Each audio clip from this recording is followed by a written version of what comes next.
Welcome back, dear listener. Or perhaps, welcome for the very first time. You've arrived at the fireside of the nighttime historian, where the hour grows quiet, the stars press close, and the stories of long ago drift softly into the space between waking and sleep. Before we begin tonight's tale, I invite you, if you'd like, to leave a comment and share where you're listening from, whether it's a silent apartment in the city, a cabin in the woods, or a warm room on the far side of the world. It's always a quiet joy to know where these stories are being heard, and by whom. Tonight, we journey to a land of fire temples and wind-swept plateaus, of vast deserts and snow-capped mountains, where kings rode beneath banners woven with gold, and gods walked alongside men in dreams. We step now into a mythscape carved not just from stone and empire, but from light and shadow, from truth and lie, from battles fought not only on earth, but in the heavens above and the unseen world below. This is the story of Persian mythology, of Ahura Mazda and Ahriman, of creatures born from thought and flame, of heroes who wrestled fate and monsters alike. So draw your blanket closer, let the weight of the day slip quietly away, and come with me now to the beginning of time, when the world was yet unmade, and the first whispers of creation echoed across the stars. Persian mythology stretches across the ages like the wind-carved sands of the Iranian deserts, ancient, shifting, and full of echoes. These are stories born from firelight and memory, preserved by poets, priests, and wanderers across generations. At its center stands a vast and intricate world, gods who shape the sky, spirits who guard the earth, and dark forces that gnaw at the edges of creation. There is Ahura Mazda, the wise lord, source of light and order, and there is Ahriman, his shadowed counterpart, who seeks to unmake all that is good. The cosmos is a battleground, but it is also a garden, a temple, a stage upon which heroes rise and fall. From the soaring mountain of Albors to the deep fires of Attar, from the sacred Huma plant to the immortal bird Simurgh, every element breathes meaning. These myths are not only tales of the divine, they are reflections of human longing, for justice, for hope, for the triumph of light over darkness. Over time, they were woven into Zoroastrian belief, and later preserved in the verses of the Shahnameh, where kings and champions walked the same earth as angels and demons. To speak of Persian mythology is to open a doorway to one of the oldest spiritual landscapes ever imagined, one still glowing with embers of the sacred fire. At the very foundation of Persian mythology lies a tension, ancient, immense, and unbroken. It is the heartbeat of the cosmos, the slow, steady pull between two primordial forces. On one side, Ahura Mazda, the wise lord, stands in quiet radiance, embodying clarity, truth, wisdom, and harmony. His light does not burn, it illumines. His creations are shaped by intention, by sacred law, and by a deep commitment to what is just and enduring. The sun, the stars, the turning of the seasons, all flow from his ordered vision of the universe, and yet all that lives casts a shadow, and into that shadow steps Ahriman, Angramainu, the spirit of deceit and ruin. He is not merely the opposite of Ahura Mazda, he is his adversary. Where the wise lord offers stillness and structure, Ahriman brings corruption, decay in the soul, chaos in the world, suffering that coils unseen like smoke in a temple. He dwells not in some distant underworld, but in the moments of cruelty, in the whisper of a lie, in the illness that weakens both body and spirit. This is not a battle that ends with thunder or flame. It is subtle, unceasing, a quiet war that plays out in every breath, every decision, every spark of conscience. In Zoroastrian belief, all of existence is the stage for this conflict. The stars above, the fire on the altar, the thoughts within a single human mind. Even time itself was set in motion by their struggle. Creation was born not from peace, but from resistance. So when you hear the names Ahura Mazda and Ahriman, understand that they are more than figures of myth. They are principles made vivid. They are the twin currents beneath all things, shaping not only the fates of gods and heroes, but the rise of nations, the fall of empires, and the trembling of every human soul before right and wrong. And it is into this world, this universe of fire and trial, of luminous gods and whispering darkness, that we now step. The path ahead winds through sacred mountains, ancient thrones, and stories that have waited thousands of years to be told. Come now. The embers are glowing. The winds of the Iranian plateau begin to stir, and the old voices begin to speak again. Long before the mountains had names, before the stars circled the sky, and before the first breath stirred the still air of the world, there was only Zarvan, time, endless, boundless, without form or thought. He was neither good nor evil, neither dark nor light. Zarvan was pure duration, the silent waiting, the infinite pause before creation begins.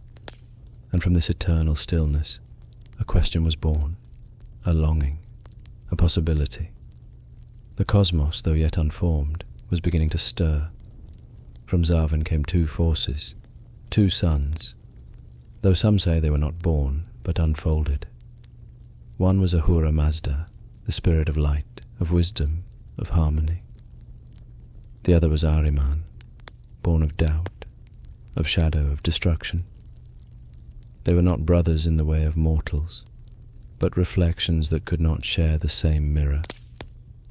Zarvan, desiring a world and a destiny, made a vow that whichever son appeared first would become lord of creation. Ahriman, cunning and swift, forced his way forward, and for a brief, terrible moment, it seemed darkness would reign. But Zarvan, seeing the deeper nature of both, gave rule to Ahura Mazda instead, and cast Ahriman away, beyond the light, into the deep recesses of existence. From that moment, all things became divided. The heavens were sundered into truth and lie, the future marked by struggle, and time, who once existed alone, now flowed forward, pulled endlessly by this cosmic duality. In this myth lies the seed of everything to come, the rhythms of day and night, the seasons, the fragile balance of the soul. Every moment since has echoed with that first great choosing, when time gave birth to light and darkness, and the world began to dream itself into being. Creation, in the ancient Persian telling, did not erupt in an instant. It unfolded, slowly, deliberately, across a span of 12,000 years, not in chaos or randomness, but in 4 great ages, each 3,000 years long, each a chapter in the eternal book of existence. In the first epoch, the world existed only in spirit, a realm without shape, without time, without decay. Ahura Mazda filled it with light and wisdom, crafting the divine blueprint of all that was to come. He created the Spentas, immortal emanations of his will, guardians of truth, devotion, and harmony. Each was a reflection of his essence, radiating purpose across the spiritual firmament. Yet even in this sacred realm, Ahriman stirred, unseen, but not absent. With each divine act he brooded deeper into the void, scheming. The second epoch began as Ahura Mazda, anticipating the inevitable clash, set creation into motion. He made the heavens first, the crystalline dome of stars, then water, flowing and pure. The firm earth followed, flat and vast, untouched by shadow. Plants rose from the soil, and from them came animals. And at last the first human, a being of pure essence, radiant and alone. Yet even as this perfect order emerged, Ahriman awoke from his deep slumber and descended. Like venom into clear water he struck, killing the primal bull, scattering sickness, bringing death for the first time. But from that sacrifice the world did not fall. It changed. From the slain bull came all animals. From the pierced earth grew healing herbs. Even in corruption, Ahura Mazda sowed resilience. The third epoch was the age of struggle. Ahriman and his legions of divs and druj, demons and lies, stormed the world. They whispered into the hearts of men. They twisted beasts and withered crops. The first human pair, Mishie and Mishiane, fell to doubt and spoke the first lie. And so mortality was born. Yet even here, hope endured. Humanity began to multiply. Tribes formed. Sacred fires were tended. The battle was no longer in the heavens alone. It had come to earth, and the hearts of mortals became the battlefield. And in the fourth and final epoch, a light would rise from the lineage of men. A prophet.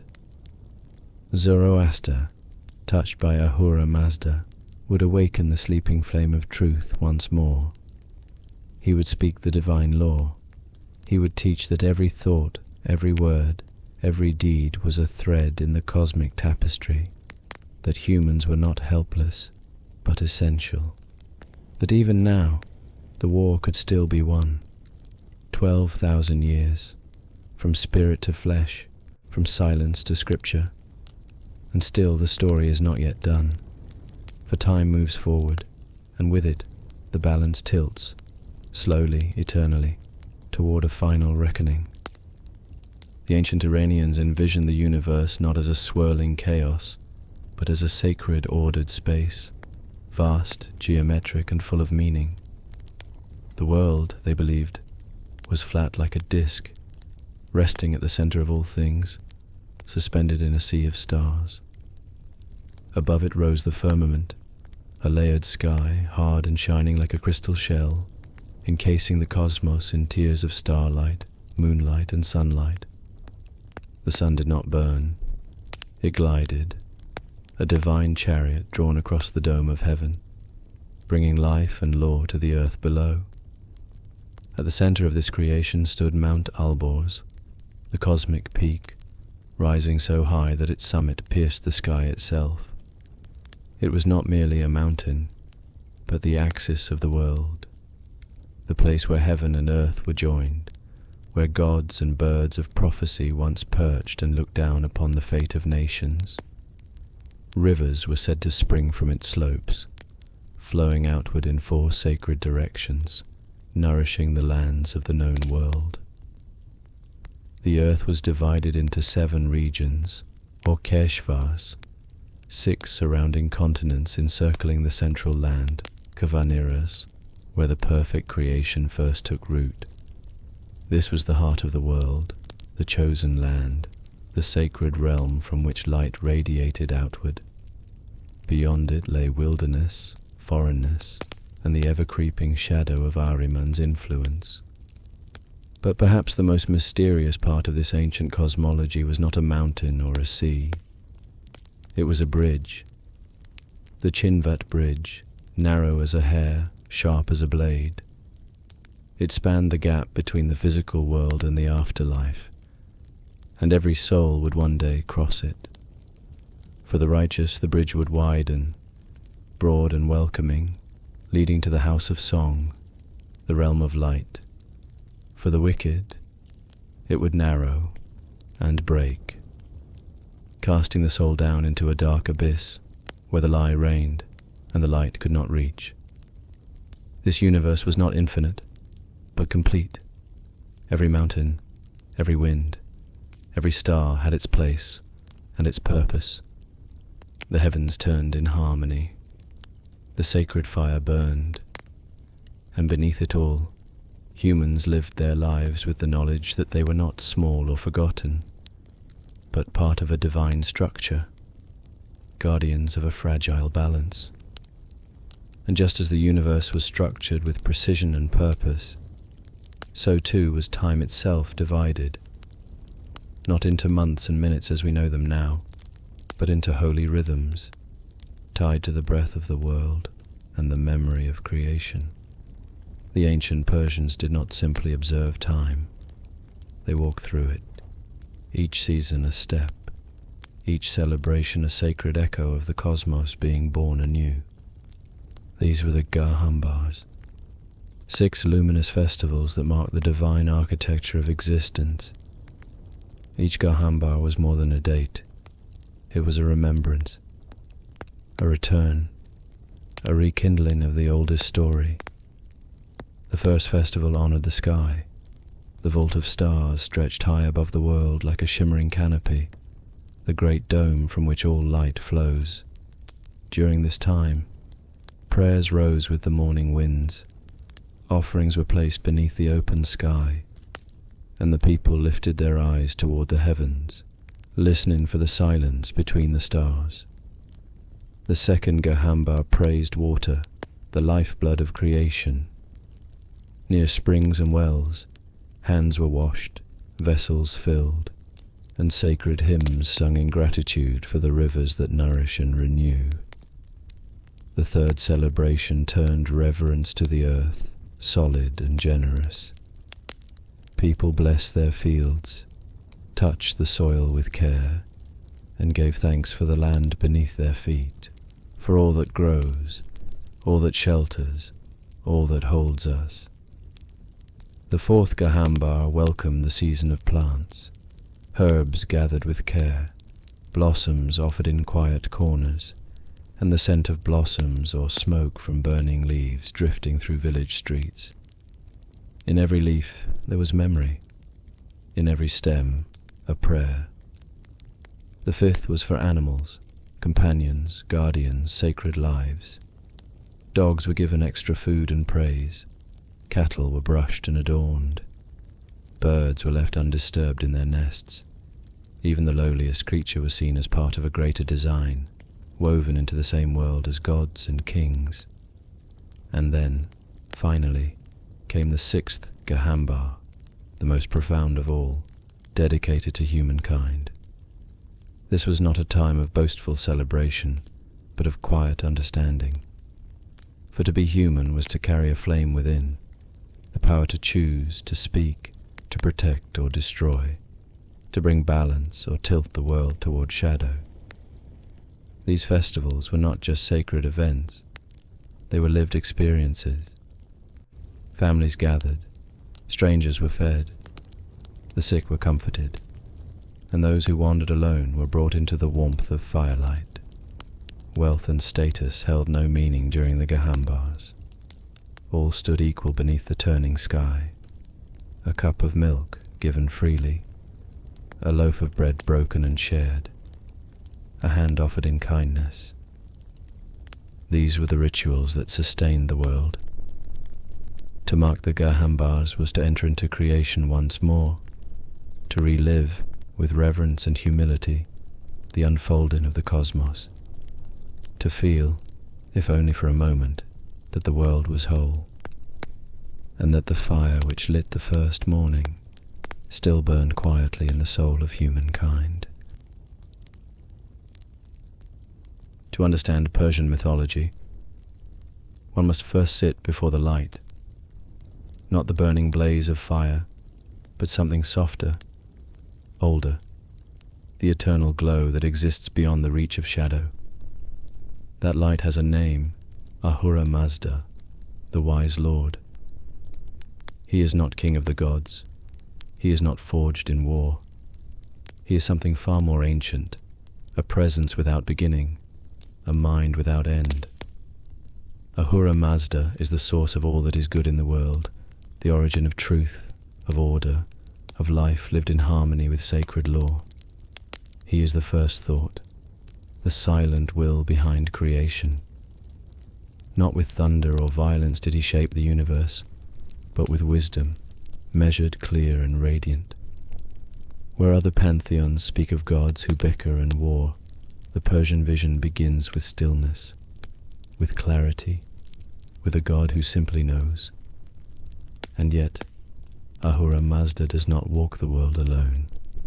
To guide creation and guard its many forms, he brought forth 7 holy beings, the Amesha Spentas, immortal radiances, each an expression of his divine nature. They are not servants, but emanations. Where he is wisdom itself, they are wisdom in motion. There is Vohu Mana, the good mind, who plants clarity in the hearts of those who seek truth. Asha Vahishta, the highest truth, guardian of justice and the sacred order of the universe. Kshathra Vairya, desirable dominion, strength tempered by righteousness. Spenta Armaiti, devotion and earth, soft as soil, steadfast as stone. Horvatat, wholeness, who governs water and healing. And Ameritat, immortality, keeper of plants, growth, and the promise of endurance. Together they keep the world in balance, guardians not of power, but of principle. And beyond them, countless other spirits of light, the Yazatas, dwell across the cosmos, watching, protecting, answering the prayers of the faithful. To follow Ahura Mazda is to choose the path of light, not in perfection, but in pursuit, to speak truth when it is difficult, to tend the sacred flame, to become, in one's own life, a mirror for that eternal, silent brilliance that shaped the stars. But where there is light, there is shadow, and in Persian mythology, that shadow has a name. Ahriman, Angramainu, the destructive spirit. He is not chaos incarnate, but something more chilling, the deliberate force of corruption. While Ahura Mazda creates with thought and clarity, Ahriman moves in whispers and decay. He twists what has been made, poisons what has been planted, and spreads suffering not for gain, but because suffering is his nature.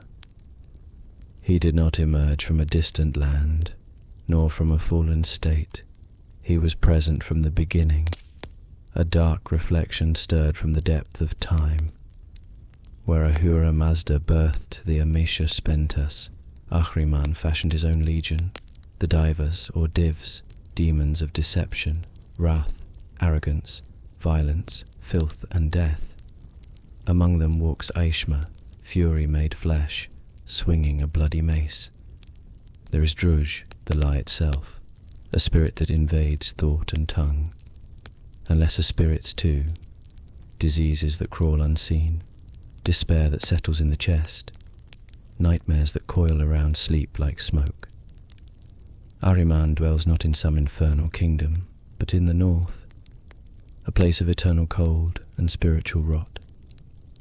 From there, he wages a war not only of blades, but of minds, tempting the living away from truth, sowing doubt where faith once stood, and laughter where reverence belongs. His greatest weapon is not fire. It is the moment when a soul forgets it was ever part of the light. Yet in this struggle, there is no final despair, because Ahriman, for all his venom and cunning, is not eternal. In the teachings of Zoroaster, he will one day fall. Light will heal what has been broken. The lie will dissolve into silence. But until that distant hour, the battle continues, and every good thought, every righteous deed, every whispered prayer, no matter how small, becomes part of the resistance against him. In the world of Persian mythology, the struggle between Ahura Mazda and Ahriman is not a distant war fought only by gods. It is intimate, constant, unfolding within every breath, every heartbeat, every moment of silence between choices. This is the heart of Zoroastrianism, a faith not built upon fear or submission, but upon decision. It teaches that the universe is held together by a single golden thread. Asha, the truth, the order of things, the path that aligns us with the divine. And yet Asha is not guaranteed. It must be chosen again and again in thought, word, and deed. Opposing it is Druj, the lie, the distortion, the shadow that tempts us to look away, to remain silent, to act in haste or cruelty. These are not grand battles. They are quiet, human, familiar. A moment of selfishness, a half-truth whispered, a kindness withheld. Zoroastrians believe that every person is a soldier in this cosmic conflict, not with weapons, but with conscience. The ancient hymn Ashem Vohu, murmured by priests and farmers alike, speaks not to victory, but to harmony. Righteousness is the best good. It brings radiant happiness. Its words are simple, but in them lies the whole weight of the world. The idea that our smallest acts ripple outward into the great design, that the world is not moved by gods alone, but by the daily, unseen choices of ordinary souls. And at the center of this moral universe burns a sacred fire, Atar. It is more than flame. It is presence. In every Zoroastrian temple, and in the quiet homes of the devout, a fire is kept alive, never extinguished, never ignored. It is fed with dry, clean wood, watched over like a sleeping child, approached in silence. The fire does not speak, yet it teaches. It flickers without judgment. It burns only what is offered, and as it dances, it reminds the watcher that goodness, like flame, must be nurtured, that it must be fed, that it can grow strong or fade to ash, depending on the care we give it. To sit beside Atar is to feel the gaze of the divine, not stern, not distant, but quietly present. It illuminates, but never blinds. It warms, but never consumes. In its glow, one remembers that truth is not always easy, but it is always sacred. And in the hush of the fire's crackle, there lies a promise that even in a world where lies move in silence, the light still burns, and beyond the sacred fire, beyond the hush of the temple and the weight of the soul's choices, lies the world itself, not as modern maps would show it, but as the ancient Persians knew it, a world of divine design, shaped by meaning as much as by mountains. This was a cosmos where every direction, every land, every current of wind had purpose, where geography was not mere terrain, but theatre, the stage upon which the eternal drama of light and darkness unfolded. At the center of this world stood Ariana Vaeja, the first and most perfect land, a place not found by compass, but remembered in dream and prayer. It was said to be lush and pure, wrapped in golden light, with rivers that never ran dry, and fields that never failed. The air there was cool but gentle, and in the dawn mists one could almost hear the breath of Ahura Mazda whispering through the trees. The mountains were smooth and silver-veined. Flowers opened each morning as if in silent prayer, and the people who lived there, the faithful, walked in harmony with the sacred order of creation. It was in Ariana Vaeja that Zoroaster received his revelations. It was here, perhaps, that the first fire was lit, and the first true choice was made. But not all lands were touched by that light. To the far north, beyond the comforting glow of sacred flame, stretched a cold and cursed place, a land without music, without warmth, where the sun rarely reached and the soil gave nothing back. This was the dominion of Ahriman, the great deceiver, and the dwelling place of the Divs, his monstrous servants, The texts speak of it as a blighted realm, its skies choked with smoke, its waters bitter, its winds sharp as knives. The very ground seemed to whisper falsehoods. The trees grew twisted, and the few creatures that lived there had eyes like coals and breath like rot. Nothing in that land came without pain. There was no laughter, only the hiss of serpents and the groan of frost cracking through rock. To cross from Ariana Veja into the northern wastes was not merely a journey of miles. It was a descent into opposition, into inversion. Every virtue found its echo in vice, every truth its lie. Yet it was from this very tension, from the nearness of shadow to light, that Persian mythology drew its shape and meaning. The geography was not passive background. It was alive, a breathing map of morality and myth. Even the wind changed as one moved from one realm to another.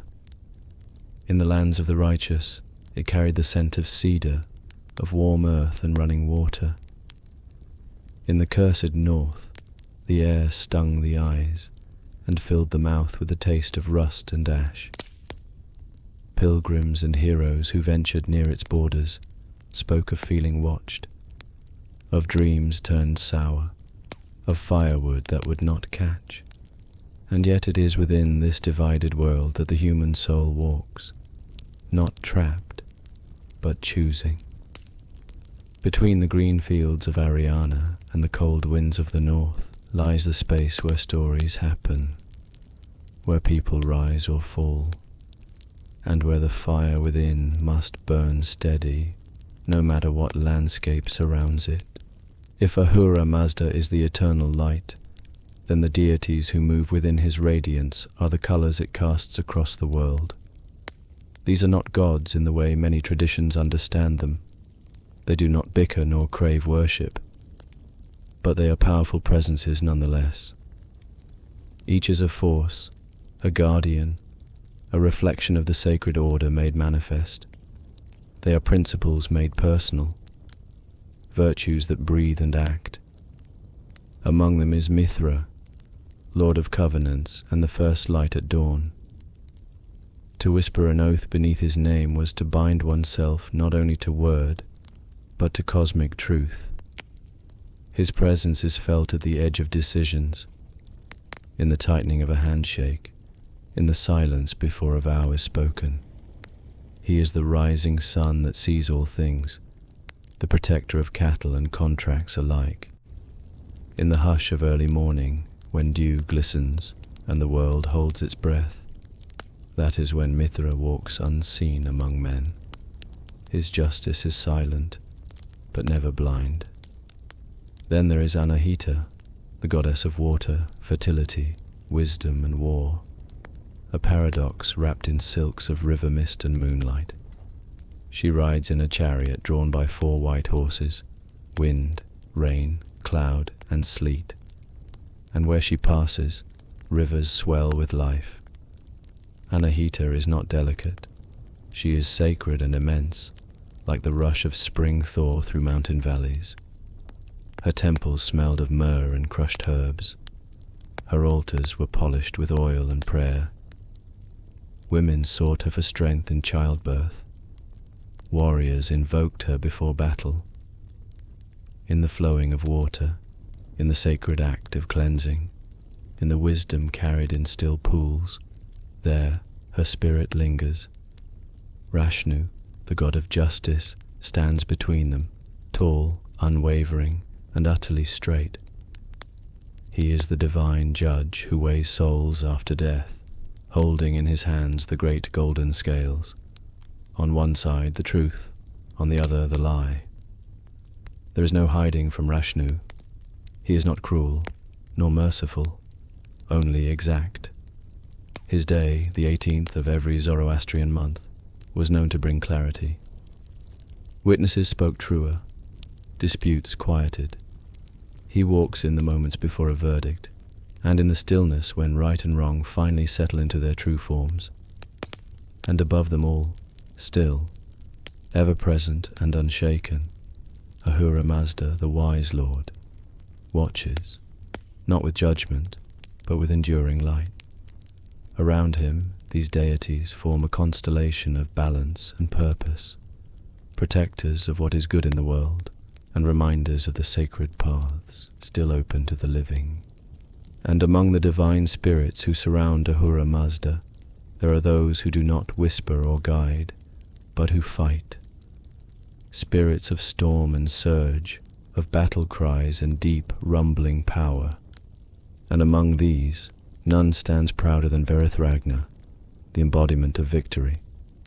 He is a shapeshifter, a god of 10 forms, lion, bull, stallion, boar, a brave youth and more.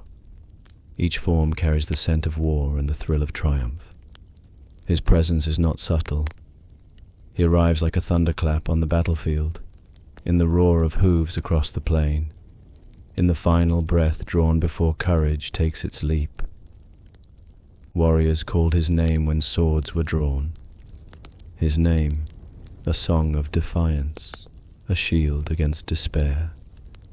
To feel Verethragna near is to feel fear fall away. Then comes Tishtrya, the brilliant star who brings the rains.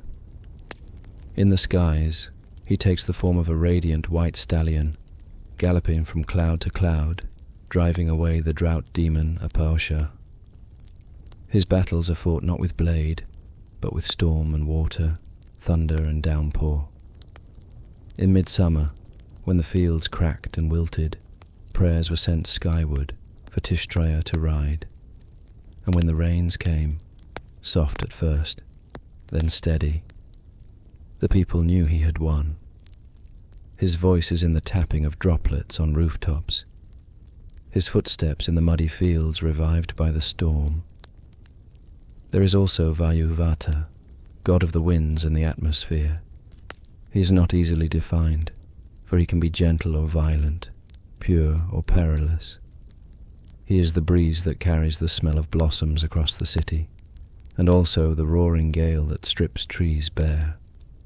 Some days he comes as a friend, cool, refreshing, playful. Other days he comes wild and untethered, with dust in his hair and thunder on his breath.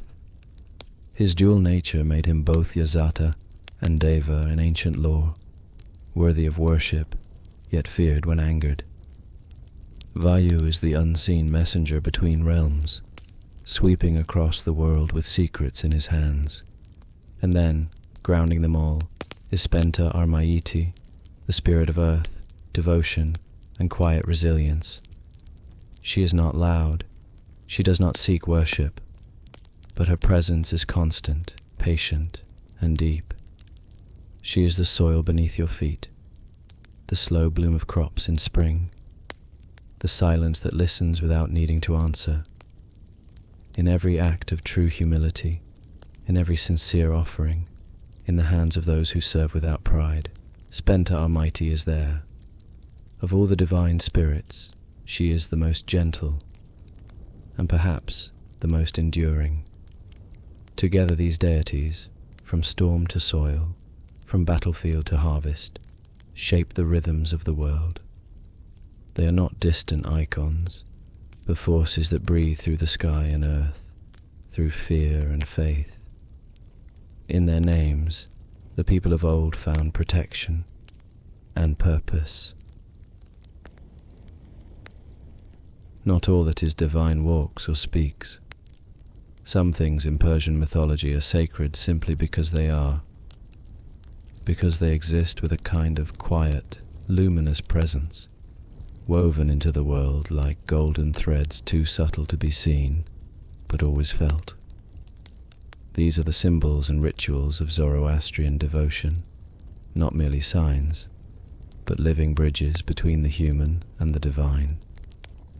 One of the oldest and most mysterious of these is Huma, a sacred plant, both divine and real, brewed into a ritual drink that opens the mind and lifts the spirit. In ancient rites, priests would crush its stalks by moonlight, whispering prayers as its juices were pressed into silver vessels. It was said to give strength to warriors, clarity to sages, and life to the righteous. To drink Huma was not intoxication, it was communion. Even the gods, it was said, partook of Huma. Its scent was earthy and sharp, its effect one of brightness, as if truth itself were being poured into the soul, one drop at a time. And always, there was fire. No temple was complete without it, no prayer uttered without its witness.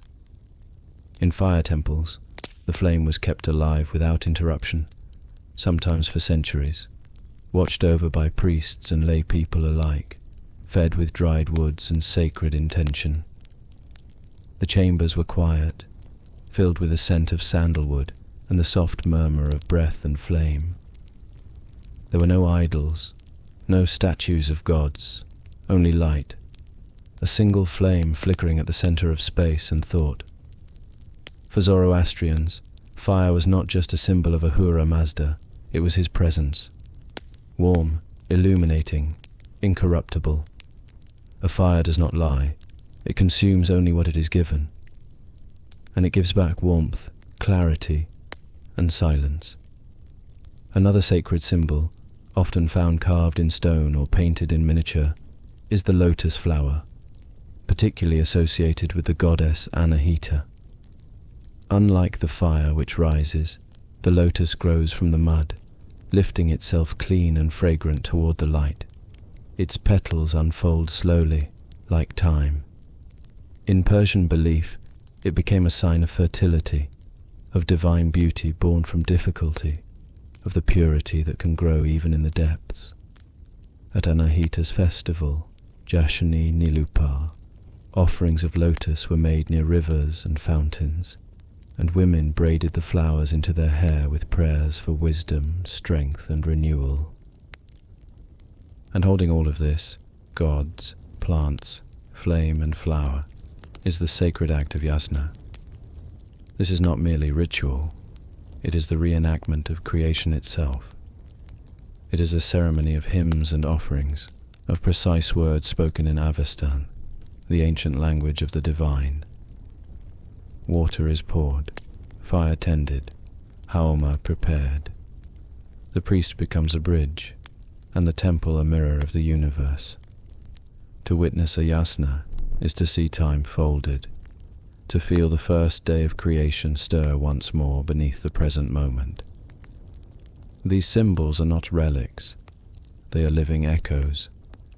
They hum through the architecture of Persian faith, reminding those who see them that the divine is not only above, but within, in the earth beneath our feet, in the warmth of a flame, in the steam rising from a cup, in the sacred, deliberate breath taken before a prayer begins.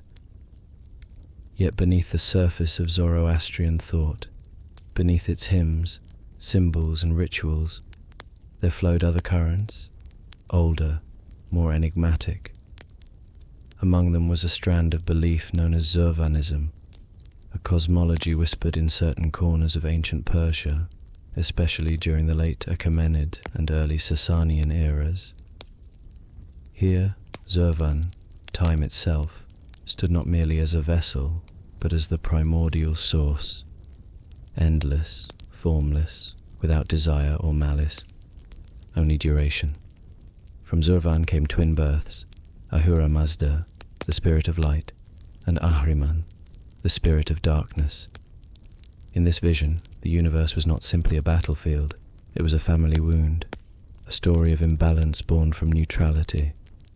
It was time, tired of waiting, that created destiny. And in that act, both good and evil were given space to move. Though Zarvanism eventually faded from priestly doctrine, its influence lingers. In the questions it raised, in the humility it instilled, that even the gods may come from something deeper still, a silence that watches all. And while cosmology gave shape to the heavens, myth gave soul to the world below. In the old stories told beneath moonlight or beside sacred flames, gods and goddesses were not only ideals, they moved through rivers, rode across skies, judged hearts and tamed storms. Anahita, the goddess of water and fertility, was said to have once calmed a raging river with nothing but her voice, her words flowing in rhythm with the current until its fury melted into harmony. Mothers would tell this tale to daughters in times of fear or birth, reminding them that strength can flow quietly, like water shaping stone. And in the dawn, when shadows were still long and the world held its breath between night and morning, Mithra was believed to ride the sky, eyes sharp, heart steady, as the divine judge of oaths. He watched not only what was said, but what was meant, not only what was done, but why it was done. A man who spoke falsely under Mithra's gaze might feel it in his dreams, in the tightness of the air, the weight in his chest. For truth was not just a virtue, it was a presence, and Mithra, its keeper. These stories were more than legend. They were guidance, told by elders, recited in rituals, passed from tongue to tongue, heart to heart. In them, the divine was not unreachable. It lived in riverbeds, in sunrise, in the ticking pulse of time. And through them, the people of ancient Iran came to know their gods, not as distant rulers, but as companions in the journey toward light. Even in a world guided by gods and ordered by fire, the sacred does not dwell only in the heavens. It also lives in feathers, in wings, in fur and claw and flight. The creatures of Persian mythology are not symbols alone. They are companions to the divine, messengers between realms, guardians of secret knowledge. Some are feared, some are worshipped, and a few are deeply loved. At the heart of these creatures, high above all, soars the Simurgh, perhaps the most beloved being in all of Persian myth.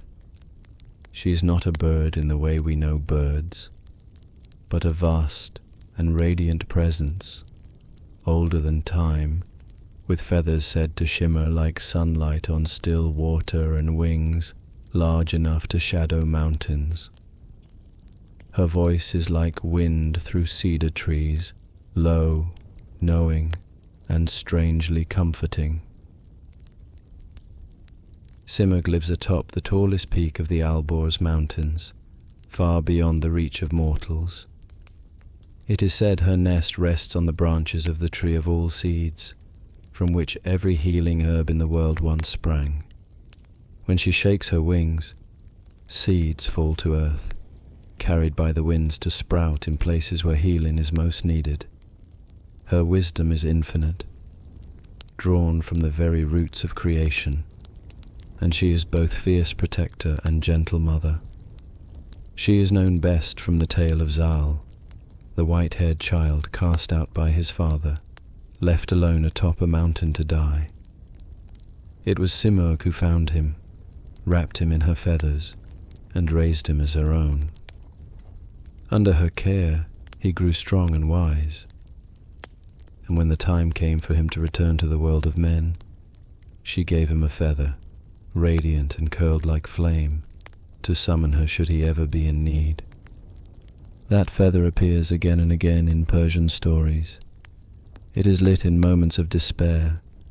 It calls the impossible into being, and it reminds the listener that there is always something higher watching, something kind, something old and wild and wise. The Simurgh is not feared. She is revered, and in every telling of her story, whether from royal court or village hearth, there is always a pause, a softening, as if her wings were passing overhead at that very moment, stirring the air, reminding us that we are not alone. If Simurgh is the guiding presence, the mother, the healer, then Huma is her distant cousin in the skies, more fleeting, more mysterious, yet no less sacred. Known as the bird of fortune, Huma does not nest, nor land, nor linger. It is said she spends her entire life in flight, circling high above the world where no eye can follow, never once touching the ground. To see the Huma is to be blessed, to feel its shadow pass over you, even for a moment, is to be marked by destiny.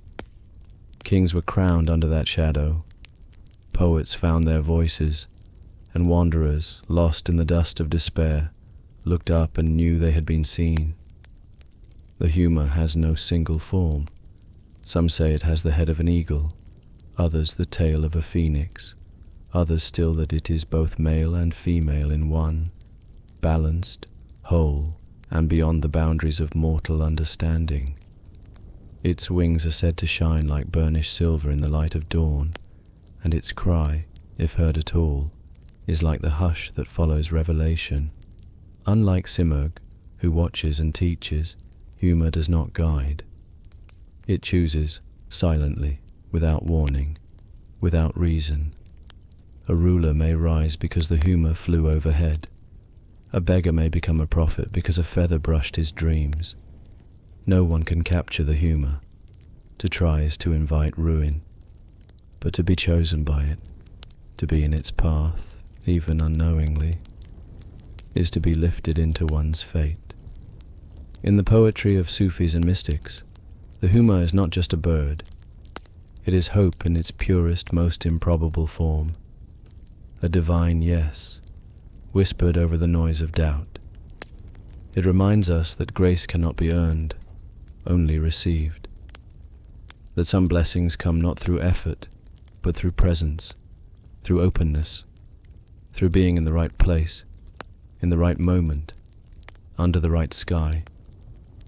And so the Huma flies, unseen, untethered, above cities and deserts, above kings and wanderers, leaving behind no footprint, no nest, no trail, only the quiet stirring of hearts lifted for a moment into light. If Simurgh is the mother of wisdom, and Huma the silent bringer of fate, then Chamrosh is the unseen steward, the guardian of wing and root, of seed and soil. She is not as well known as the others, but in the great cosmology of Persian myth, her role is vital, quiet, tireless, and endlessly nurturing. Chamrosh is said to live on the summit of Mount Albors, where the sacred soma tree grows, a mythical tree whose fruits contain the seeds of all the world's plants. Each time the great bird Simurgh stirs her wings upon that high and holy perch, seeds fall from the branches like rain, spinning through the thin air, carried down the slopes by the breath of heaven, and it is Chamrosh who gathers them. She moves swiftly and silently, with the body of a dog and the wings of an eagle, collecting each precious seed before it can be lost to wind or wilderness. She does not hoard them. She does not rest. She flies across the corners of the earth, scattering the seeds into soil, some into deserts where they will sleep until the rains return, others into valleys where they'll bloom into flowers or grain. She is the great planter of the world, and in her flight there is balance, a rhythm that mirrors the seasons themselves. Chamrosh is also the protector of birds, the one who watches over all avian life, ensuring that even the smallest songbird has a place in the sky. In times of war or invasion, legends say that Chamrosh was sent by divine command to rise from Albors and defend the land. She did not wield sword or fire. Instead, she flew high above enemy lines, sweeping down with such speed and fury that armies scattered like dust before a storm. In the Avesta, her name appears as a force sent by the heavens when the world is threatened. Swift, righteous, and precise. You will not see her in carvings. Few poets speak her name aloud. But in every seed that takes root, in every flock that lifts into the air with perfect grace, Chamrosh is there, unseen, but utterly essential. A reminder that protection can come not through strength alone, but through care, through rhythm, through quiet devotion to life's simplest, most sacred acts. Not all that stirs in the mythic skies of Persia brings comfort. Not every wing is a blessing, not every breath divine. For where there is order, there is always resistance. Where there is creation, there will be unmaking, and beyond the sacred flame, beyond the mountains and gardens of light, dwell the Divs. These are creatures of chaos, monstrous, shifting, and born of Ahriman's will. They are not simply demons. They are perversions of what was once good. Where the Amisha Spentas embody virtues, the Divs twist them into mockeries. They are anger sharpened into cruelty, strength broken into violence, thought curdled into madness. Their forms are many, towering, horned, covered in eyes, some faceless, some fire-eyed. Their breath wilts trees, their touch invites decay. In ancient texts, they are said to dwell in the northern wastes, the frozen, lightless realms where Ahura Mazda's gaze does not reach. But the Divs are not bound to place. They move through dreams, through lies, through the little cruelties we commit without thought. In the Vendidad, the Divs are named and numbered. Some rule over disease, others over famine. There are Divs of arrogance, of gluttony, of deceit, and yet, despite their terror, they serve a function. For the world cannot be tested without trial, and the soul cannot grow without temptation. In myths and epics, the heroes of Iran often meet these beings in battle, not always with sword, but with will. To defeat a Div is not only to wound it, but to withstand it. To stand firm when fear rises. To hold truth in one's mouth even as the lie hisses in the ear. The Divs remind us that evil is not always loud. It often creeps. It smiles. It reasons. And it waits, just beyond the edge of the firelight, for the moment the flame begins to fade.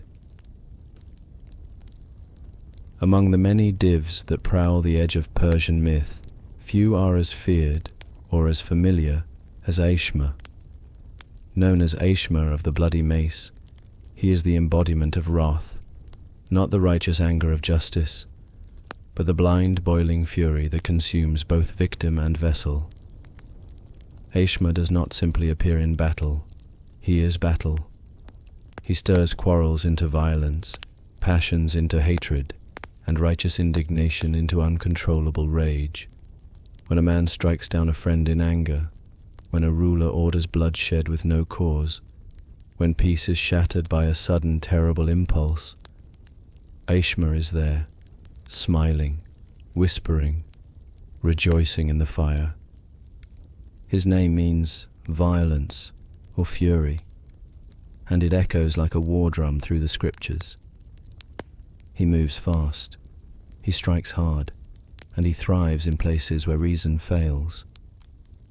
In some tales he rides into battle wielding a mace soaked in the blood of those he's turned against each other. He corrupts the tongue, quickens the hand, and severs the bond between thought and action. Unlike some Divs, Aeshma does not hide. He comes roaring, in the heat of arguments, in the pounding of temples, in the moment before restraint snaps like a brittle twig. His greatest triumphs are not the fallen cities, but the broken families, the friendships lost forever in a single angry breath. And yet, Aeshma can be resisted, not by might, but by stillness. In Zoroastrian teaching, the best defense against him is Manashni, Gavashni, Kunashni, good thoughts, good words, good deeds, to breathe before answering, to pause before judging, to cool the hand before it strikes. Every act of self-control is a warding off. Every quiet refusal to hate is a victory. In this, Aeshma is not just an enemy. He is a reminder that rage is always near, that the fire is always ready to leap, and that it is up to us to tend the flame rather than be consumed by it. There are many divs in the mountains of Mazandaran, but none are spoken of with such dread or such legend as Div-e, the white demon.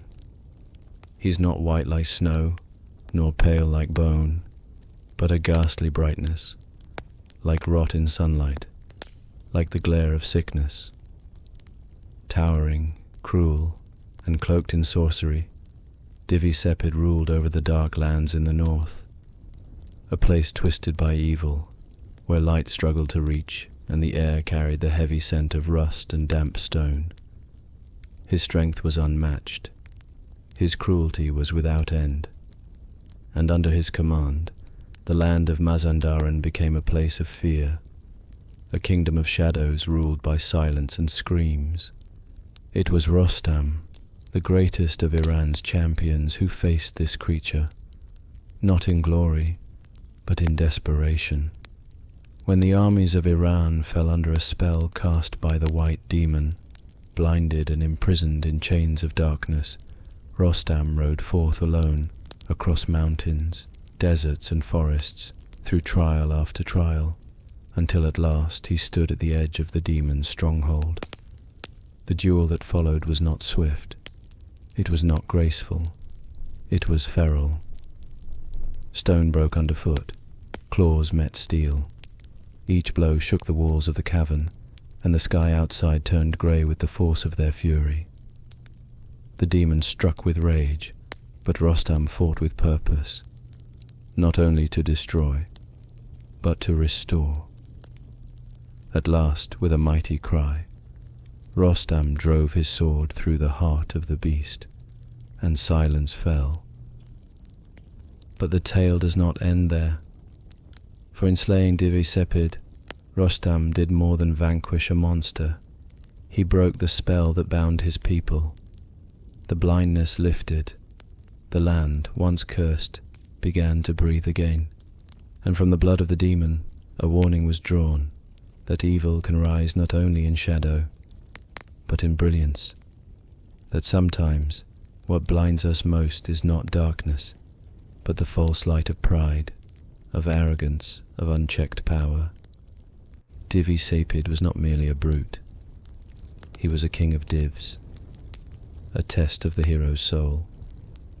And in defeating him, Rostam did not just win a war, he preserved a world. If there is one name that stirs a deeper fear than any div or demon, it is Ajidahaka, or as he came to be known in the Shahnameh, Zahak. He was no beast born of claw and wing, but a man, a king, who became something monstrous. A living contradiction, beautiful in face, noble in bearing, and utterly rotten within. But Zahak was not always a tyrant. In the earliest days he was a prince of fair speech and clever mind, until Ahriman came to him, not with threats, but with whispers. The story goes that Ahriman approached Zahak in disguise, as a servant, offering loyalty and secret knowledge. Slowly, through flattery and charm, he earned the young prince's trust. And then, in a moment of dark initiation, he kissed Zahak on both shoulders. From those very spots, 2 black serpents burst forth, writhing, hissing, and impossible to remove. Zahak screamed, wept, pleaded, but nothing could banish them. At last Ahriman returned once more, now openly revealing his true nature. He told Zahak that the serpents would only be satisfied by the brains of the innocent. And so the king's descent began. Under Zahak's reign, Persia fell into an age of horror. Each day 2 men were taken, their skulls were broken, their minds harvested to feed the serpents. No law held, no voice rose. He ruled not with justice or counsel, but through fear, fed by an ever-growing appetite for pain. Yet the people remembered. They whispered in alleys and in markets. Mothers sang older songs to their children, songs of light, of truth, of kings who served the land, not devoured it. And one day, a blacksmith raised his banner. Kaveh, whose own sons had been taken by Zahak's decree, lifted his hammer, not in craft, but in fury. From his apron he fashioned a flag, and with it led the people in revolt. The tyrant's palace was stormed. Zahak was not slain, but bound, imprisoned in Mount Damavand, where he is said to remain to this day, not dead, but dreaming, whispering still, waiting. Ajidahaka is a reminder that evil can wear a crown, that tyranny does not always begin in battle, but in small compromises, a kiss, a lie, a silence, and that sometimes the greatest monsters are not born, but made. There are places in the world of myth where reason falters, where form is broken, where fear grows teeth. These are the places where the hybrids dwell, creatures not born of divine will or natural law, but of something deeper, older, and far more disturbing. In Persian lore, these beings are not merely beasts. They are warnings, echoes of imbalance, reflections of forgotten sins. The most fearsome among them is the manticore, a creature with the body of a lion, the face of a man, and a tail bristling with venomous spines. Its voice mimics human speech, luring travelers close with false cries or whispered pleas, only to strike. Some tales say it can shoot its quills like arrows, others say its breath carries fever. In the old texts, it haunts the edges of deserts, where sand swallows footprints and bones vanish without trace. Its presence is felt before it is seen. The sudden stillness of birds, the unnatural silence that falls over a caravan camp. The manticore is not a force of chaos. It is deliberate. It hunts with intelligence and kills with pleasure. Far more subtle, but no less terrifying, is the owl, the demon of childbirth. She does not roar or rage. She waits, hiding in shadows, hovering near cradles, slipping unseen through the cracks in the night. In the moments when life is entering the world, she seeks to steal it. In folklore, the owl is described as a gaunt, pale figure with a clay nose, copper claws, and tangled hair, half woman, half nightmare. When a child is stillborn, when a mother fades after delivery, the old women of the village would say, the owl was there. To ward her off, charms were tied, lamps kept lit, prayers whispered softly between contractions. She is not evil in the way of warriors or tyrants. She is hunger, pure and inexplicable, a reminder of the fragility of life and of the dark things that sometimes come with the light. And then there are the Krafstra, a name given to a wide and repulsive host of minor demons and corrupted beasts. These are the crawling, buzzing, gnawing vermin of the dark corners, flies that feast on decay, serpents that coil around sacred roots, diseased wolves with milky eyes. In Zoroastrianism, they are not only pests, they are spiritual filth. They thrive in neglect, in unclean spaces, in places where fire no longer burns and prayers go unsaid. Priests carried whisks and flails to drive them out. Some recited sacred chants to cleanse a place of their presence. The Krafstra do not speak or scheme, but they invade, they erode, they rot the world one breath at a time. These beings, Manticore, Al, and Krafstra, may not stand among the mighty divs or clash with kings and heroes, but in their silence, in their lurking presence, they reveal the subtler fears of the Persian imagination, fear of illness, of loneliness, of slow corruption, of the things we cannot fight with swords, but must guard against with awareness, with cleanliness, with fire, and with prayer. To the ancient Persians, monsters were never just monsters. They were not scattered through myth for spectacle or fear alone. They meant something. Each clawed and twisted form carried a truth, a warning, or a reflection of a deeper imbalance. In Zoroastrian cosmology, the world was created in perfection and then pierced. These creatures, the Manticore, the Al, the Krafstra, were seen as the consequences of that wound. They were not just aberrations. They were responses to human failure, spiritual neglect, or the fraying of the sacred order.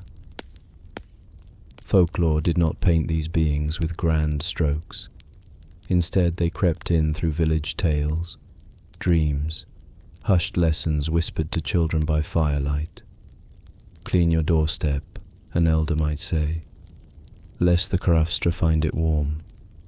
Or, tie a red thread beside the cradle so the owl knows this child is watched. These weren't just stories, they were survival. A way of wrapping fear in form, giving shape to dread so that it could be faced, or at least spoken of. Monsters brought meaning to grief. They gave people language for what would otherwise remain shadow. Even in the grander myths, the presence of these beings reminded listeners that evil didn't always ride in with armies or sit upon thrones. Sometimes it crawled, it whispered, it waited. Their roles in cosmology were small, but precise.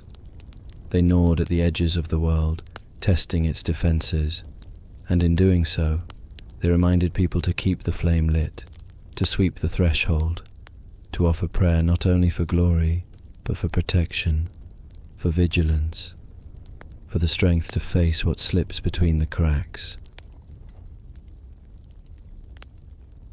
Before the rise of empires, before the sound of armies marching through marble gates, there was an age of beginnings, a golden time remembered not for its wars, but for its wisdom. This was the era of the Pishdadian dynasty, the first rulers of mythic Iran.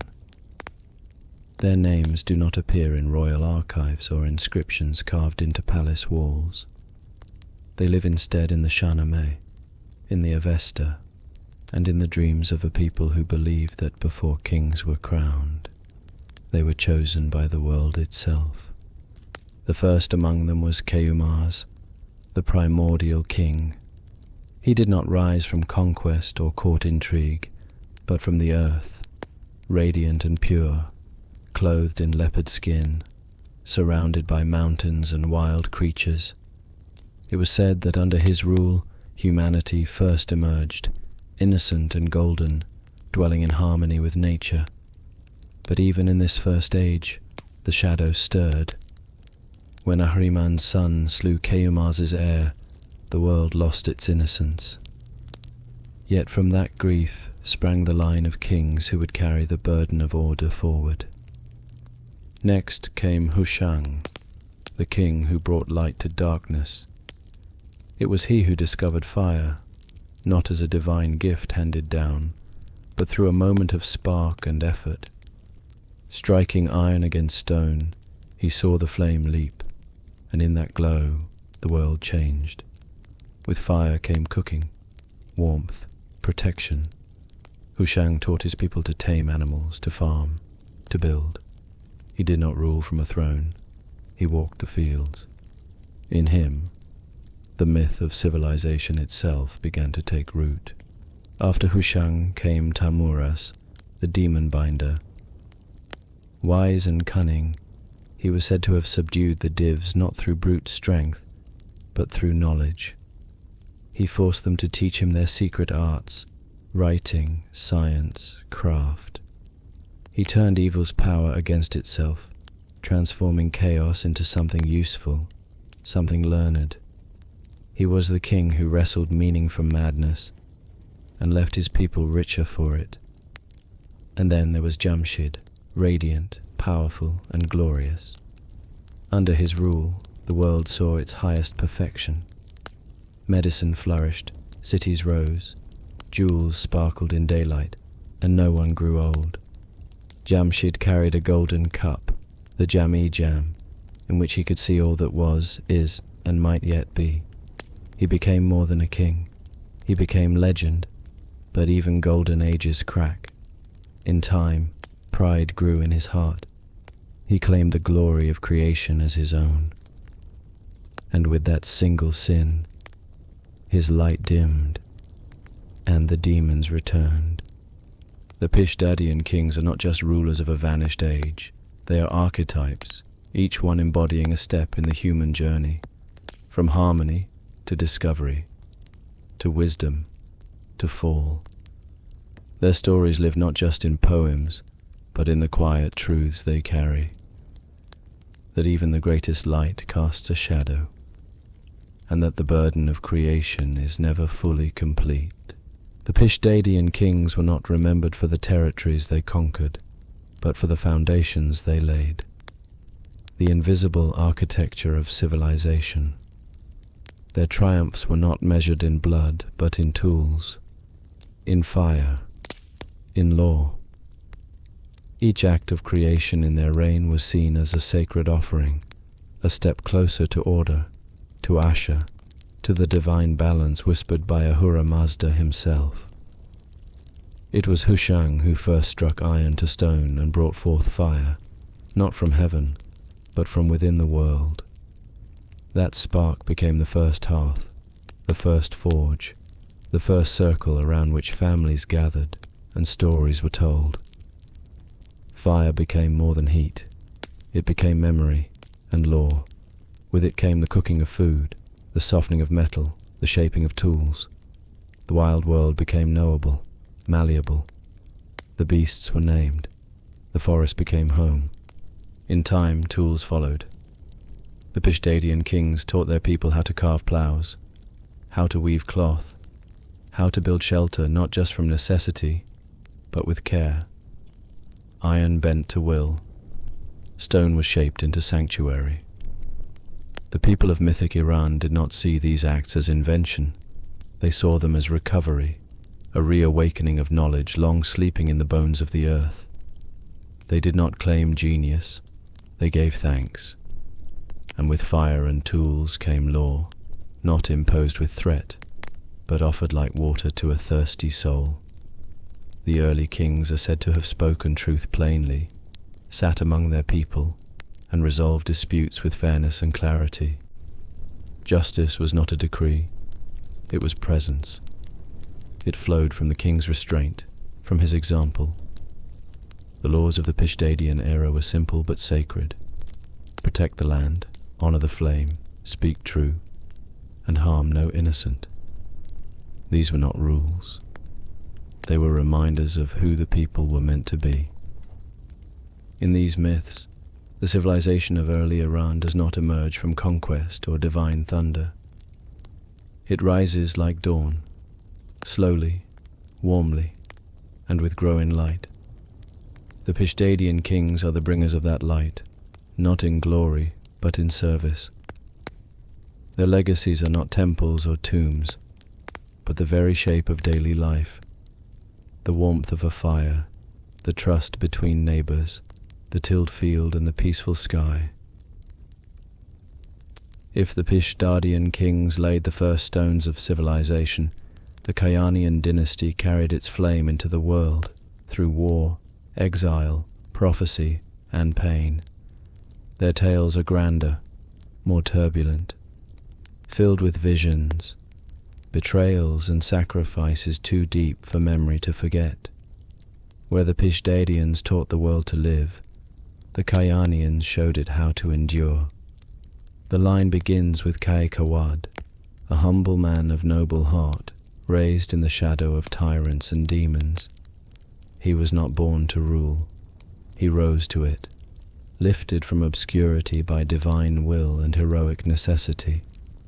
When Zahak's legacy of darkness threatened to return, it was Kawad who stood as a new light, chosen by heaven, supported by champions, and crowned not for ambition, but for righteousness. He was a king of transition, a bridge between what was and what might still be. His son, Kavas, was a more restless spirit, a king of great dreams and dangerous pride. He sought to fly into the heavens on a throne carried by eagles. He marched into distant lands, not for conquest, but for glory.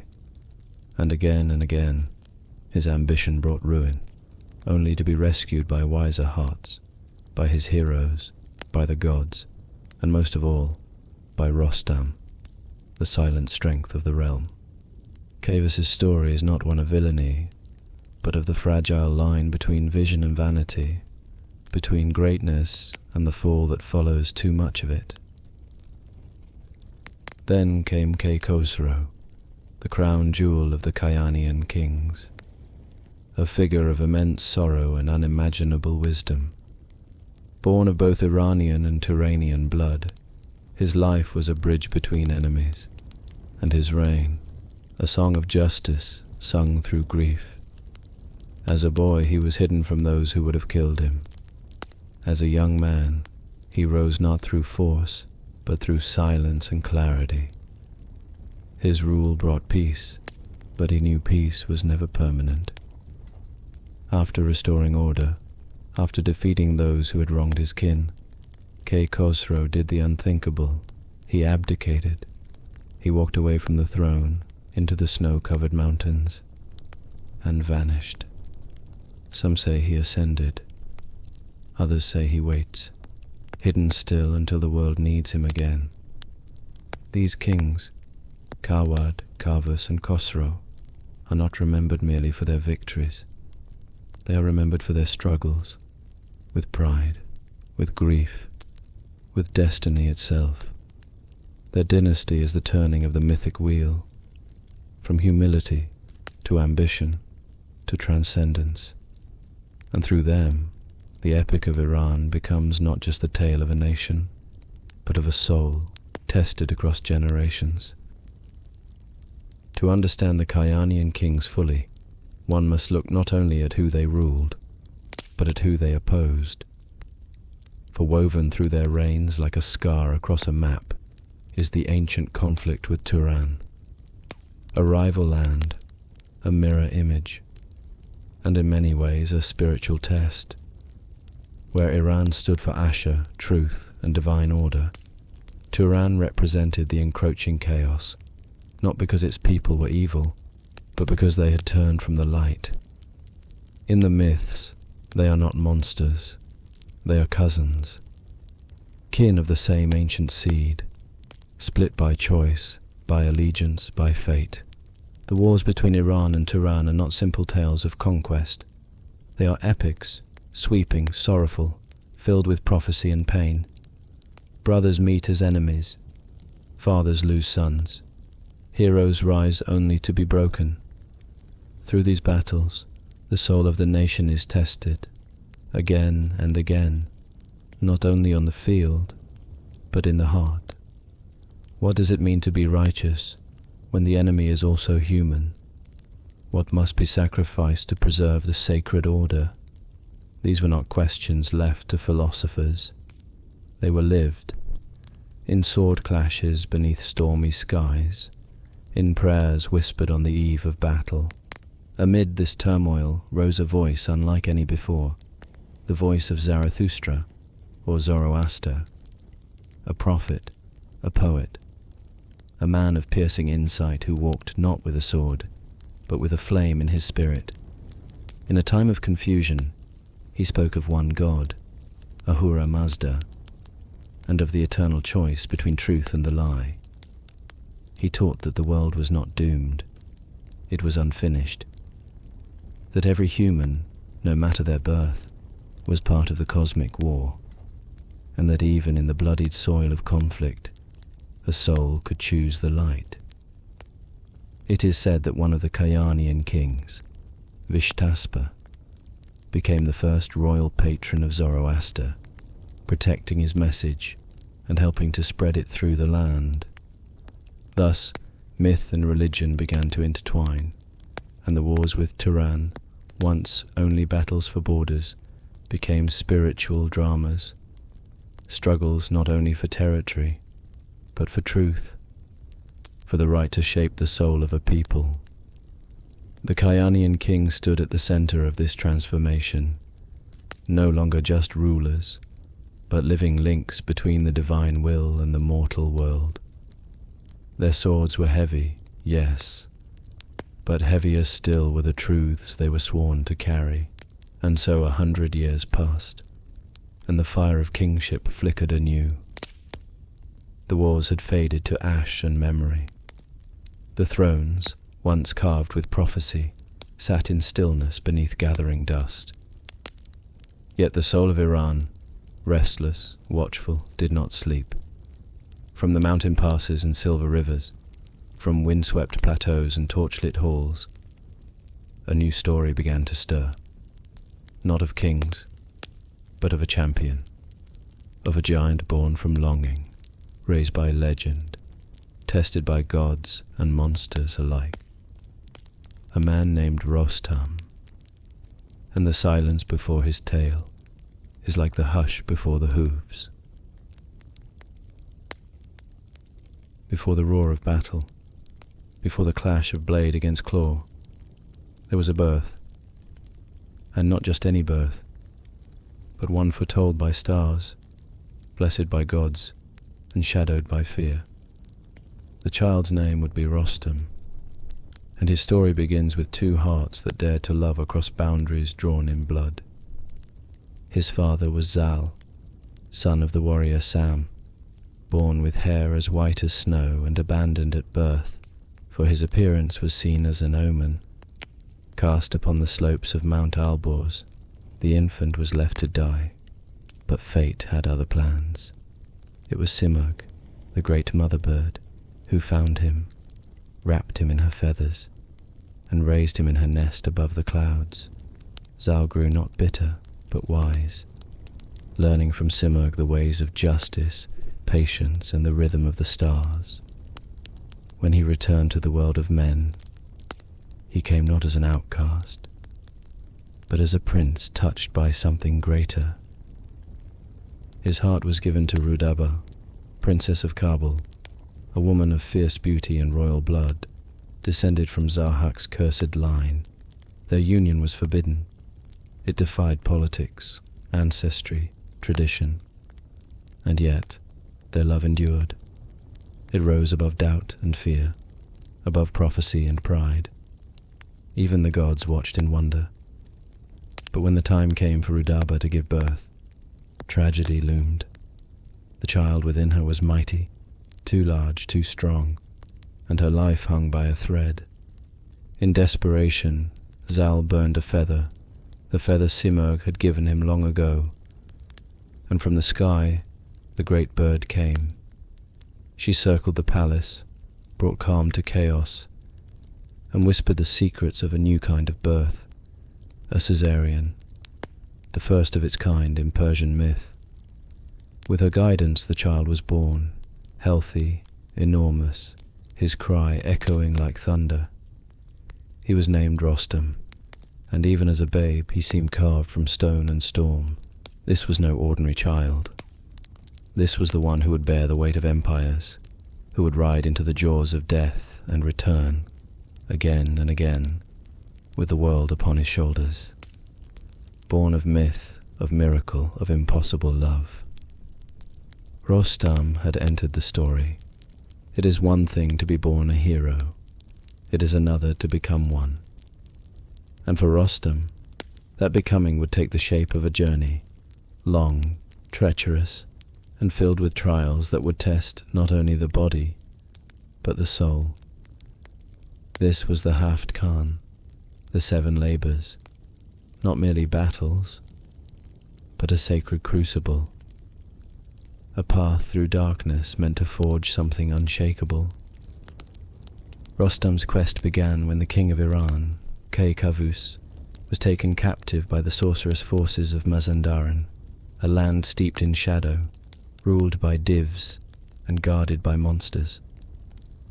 The king's armies had fallen under enchantment, sightless, hopeless, trapped behind walls of spell and steel.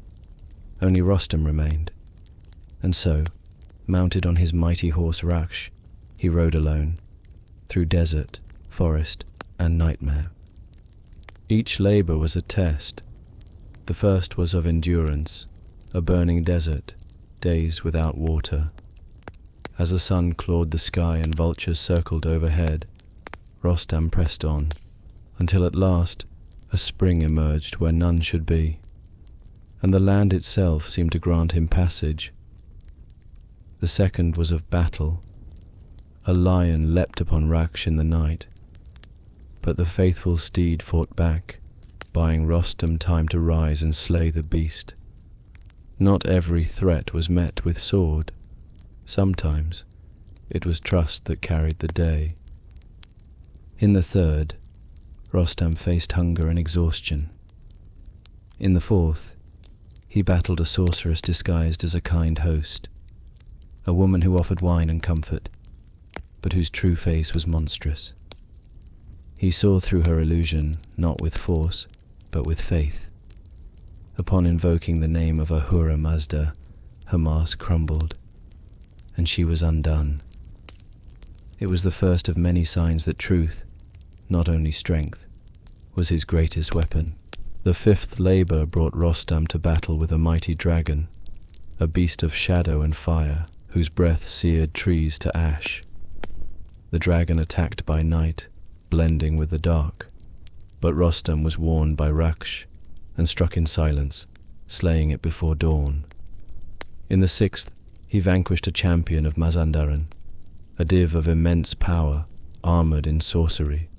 The fight was long, brutal, and when it was done, even Rostam trembled with fatigue. At last came the seventh labor, the final test. Rostam entered the court of Div-e Sepid, the white demon. There he slew the demon king, and with the blood of the beast, he restored the sight of the blind Iranian captives. What had been taken by spell was returned by sacrifice. Sight, hope, sovereignty. And from that moment forward, Rostam was no longer just a hero. He was the champion of Iran. The Haft Khan are not merely tales of monsters slain. They are a map of what it means to carry the weight of fate, to be betrayed by comfort, to endure pain without witness, to act in faith when the path is dark. Through these trials, Rostam became more than strong. He became true. For all his victories, for all his strength and sacred purpose, Rostam was not spared the cruelty of fate, and of all the tales told in firelight about Iran's greatest champion, none brings more silence than the story of Sohrab, his son, whom he did not know, until it was too late. The tale begins with a night long forgotten, when Rostam, weary from travel, unknowingly lay with a princess of Samangan. He left before dawn, unaware she was with child. That child grew strong, quick, noble. His name was Sohrab, and he inherited both strength and sorrow, for he was raised without a father, yet filled with dreams of finding him, perhaps even surpassing him. And far away, Rostam lived unaware that a piece of his soul walked the earth in another's shadow. Sohrab, as he grew, joined the ranks of Turan, Iran's ancient enemy, not out of hatred, but out of ignorance. He rose swiftly through their army, his strength unmatched, his spirit fierce but untainted. As war flared again between Iran and Turan, Sohrab marched at the front lines, destined by the cruel threads of destiny to face Rostam on the battlefield. They met as strangers, masked in the dust of war, father and son, blood to blood, neither knowing, neither seeing, until the blade had done its work. Rostam, wounded but defiant, struck a fatal blow, and Sohrab, collapsing into the dust, asked only one thing. "Tell me, who am I to you?" And then the veil lifted, and the truth descended like dusk.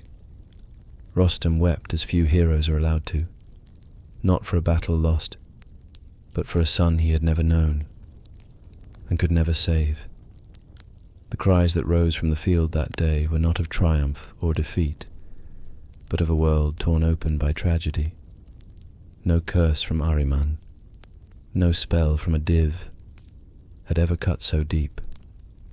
The story of Rostam and Sohrab lives in the silence between fathers and sons.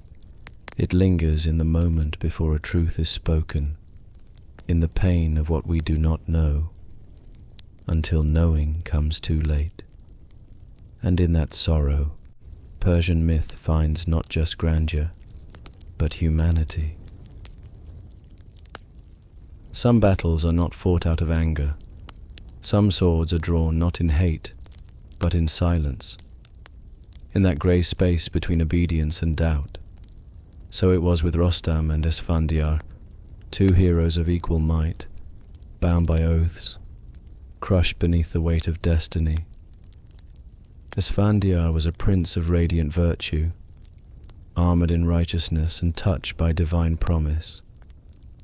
It was said he could not be killed by any weapon forged of man, a champion destined to inherit the future. And yet, prophecy, as always, held a darker edge. He was commanded by his father, the king, to bring Rostam into submission, not to honour him, not to seek alliance, but to conquer him. Rostam, now older, wearied by war, and longing only for peace, refused. Not out of pride, but from a deep, wordless sense that something sacred would be broken if he yielded. He had fought for Iran his whole life. He had slain demons, saved kings, bled for the land, and now he was to bow before a throne that had forgotten his worth. Esfandiar insisted. Rostam declined. And so, without hatred, without fury, two of the greatest champions in Persian legend met on the field. What followed was not glorious. It was solemn. Dust rose, horses screamed, blades clashed, iron singing against iron as the sun grew heavy in the sky. Neither man could best the other. But fate had chosen sides. Guided by a vision from Simurgh, Rostam crafted a special arrow, tipped with the wood of the tamarisk tree, guided by unseen forces, and when it flew, it struck true. Esfandiar fell, mortally wounded, eyes still clear, voice still steady. In his final breath he did not curse Rostam. He forgave him. He saw the threads of fate for what they were, tangled, brutal, indifferent. Rostam wept, for Esfandiar was not his enemy. He was a mirror, a younger self sent to die by hands that never held swords. The tale lingers in Persian memory like an old wound, not because a hero died, but because no one wanted him to. Even the mightiest flame must fade. And so came the end of Rostam, not in glory, not in the fury of war, but in treachery, in stillness. After a lifetime of service, to kings, to country, to the divine will itself, Rostam met his death not by sword or sorcery, but by betrayal. His half-brother Shagad, driven by envy and poisoned pride, lured him into a trap, a hunting ground seeded with pits lined in spears. Rostam and his loyal horse Raksh fell. Even then, pierced and dying, he summoned the strength to notch one last arrow, to end the traitor's life, and seal his own story. There were no trumpets, no great lamentations in the capital, only silence and the slow dawning of what had been lost. For Rostam had not only protected Iran, he had defined it. He was its shield, its shadow, its voice in the dark. To many he was more than a man. He was the soul of the land, carved in muscle and myth. His death did not end a war. It ended an era, a time when the line between God and man seemed briefly crossable, and the fire of righteousness burned in a single beating heart. Yet Rostam's legacy did not die in the dust. His name lived on, in tales told by travelers, in poems carried across deserts, in the tears of warriors who whispered his deeds before battle. To this day, Persians speak of strength, of justice, of courage, and they say, Rostam-like, not in reverence alone, but in reminder, that even in an age of betrayal and fading light, there once walked a man who bore the weight of a nation, and did not fall until the world itself let go. Long before the rise of warrior kings and holy prophets, there was Jamshid, a name spoken with both awe and sorrow. His was an age of light, when the world gleamed with possibility, and the boundaries between heaven and earth seemed thin as silk. He was not merely a king, he was a bringer of civilization. Under Jamshid's rule, darkness retreated, fire was mastered, demons fled into the corners of the earth. He taught his people to spin wool, to shape metals, to divide society into crafts and callings, priests, warriors, farmers, artisans, each with purpose, each with honor. He built palaces of stone and glass. He discovered healing herbs and bound the winds with wisdom. Some say he even rode a throne that flew, lifted by demons he had tamed, gliding above the world like a god surveying his creation. And through it all, his people thrived. Disease vanished, hunger faded, none aged.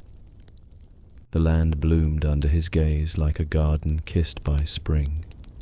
But golden ages are never eternal, and the brighter the flame, the more jealous its shadow. As the years passed, Jamshid began to forget the source of his gifts. He stopped giving thanks to Ahura Mazda. He began to believe the light came not through him, but from him. The people still bowed, but their prayers grew quieter.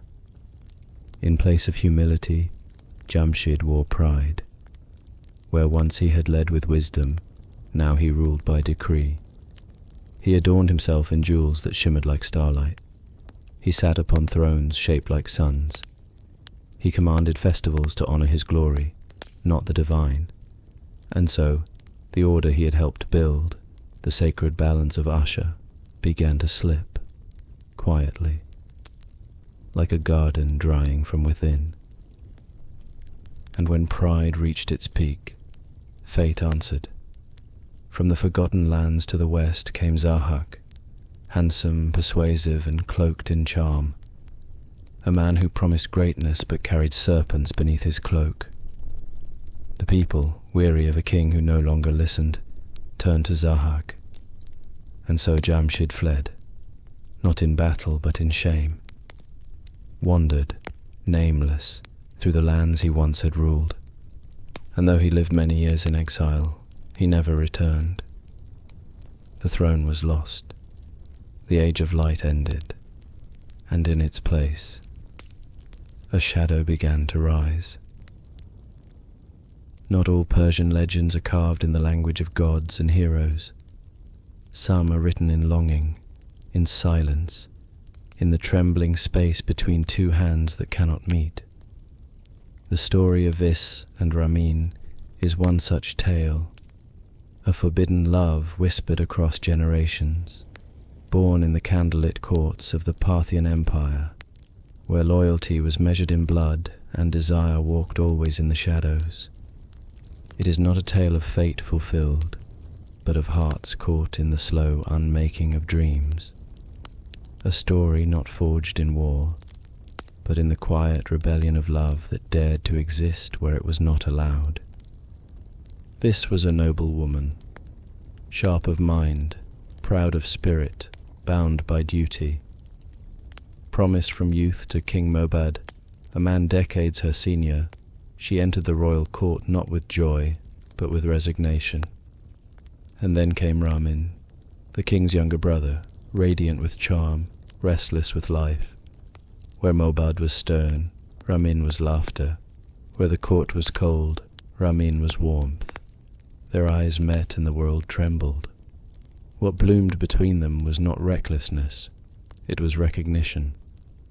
They had never known freedom, yet in each other they saw its shape. And so love grew, first as a whisper, then as a wildfire. They met in shadowed gardens, beneath moonlight soaked in jasmine and wind. They wrote letters in secret script. They memorized each other's footsteps, each breath, each silence. But the world was not made for them. Secrets, once soft, grew sharp. Their love unraveled kingdoms. Betrayals followed, of family, of vows, of self. Vis was torn between love and loyalty, Ramin between desire and shame. They fled, they returned, they burned. And still, they loved. In the end, there was no triumph, no golden ending, only the ache of what might have been, and the echo of their devotion carried on through centuries of verse. Even today, the tale of Vis and Ramin is sung not because it offers resolution, but because it understands the soul, because it remembers that some loves are not lessons, they are wounds, and sometimes the most enduring stories are not the ones we celebrate, but the ones we mourn. Some tales come like thunder, others like snowfall. The story of Siavash belongs to the latter, quiet, slow and heavy with sorrow. His was a life sculpted from grace, from restraint, from a kind of goodness that felt too delicate for the world into which he was born. The son of Kay Carvus, Siavash grew up beneath the gaze of courtiers and champions, tutored by Rostam himself in the ways of justice and war. Yet while he learned to wield a blade, his truest strength was his heart, unwavering, incorruptible, deeply attuned to the order of things. His presence calmed rooms. His words carried weight not through power, but through purity. In a court of ambition and pretense, he stood like a flame untouched by wind. The fall came not through weakness, but through deceit.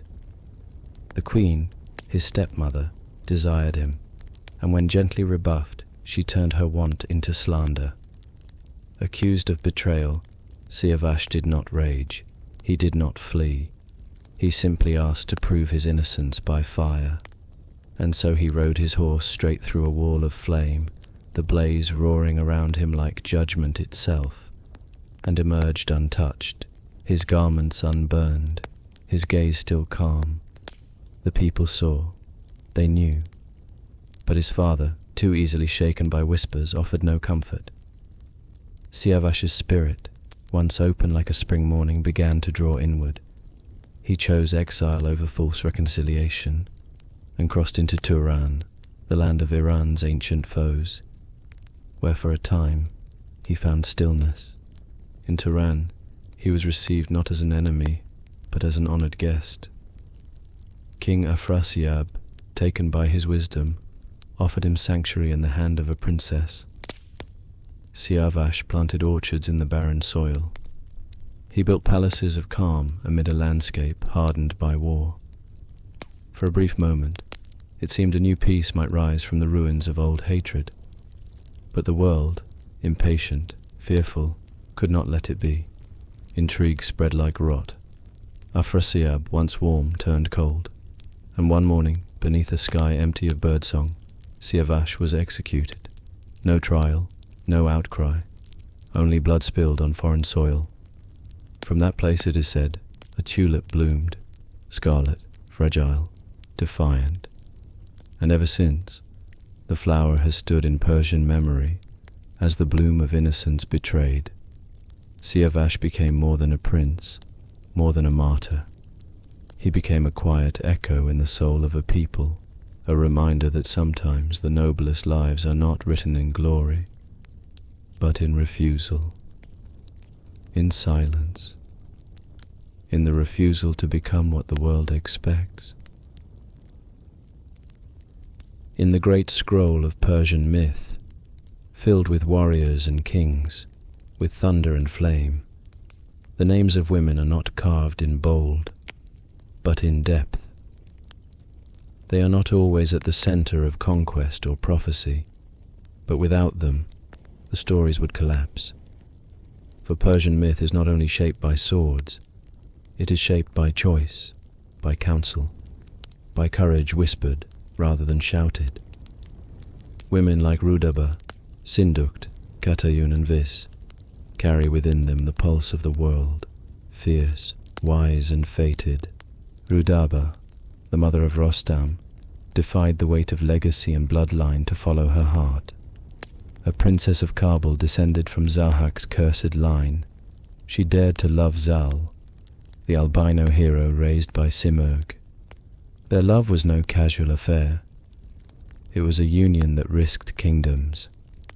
Her father raged, her court recoiled, and yet Rudaba stood firm. She climbed the tower to meet her beloved, lowered her braid as rope, and in doing so, braided together two destinies that would shape Iran forever. Her strength was not in battle, but in defiance, in knowing her heart and refusing to let fear dictate her fate. And then there is Sindukt, Rudaba's mother, a diplomat cloaked in velvet and strategy. While kings bellowed and warriors postured, it was Sindukt who softened wrath, arranged treaties, and held the fragile strings of peace between families that had every reason to go to war. Her speech turned spears into handshakes. Katayun, too, was more than a consort. She was a queen of foreign blood who married Goshtasp, bore Esfandiar, and bridged worlds with grace.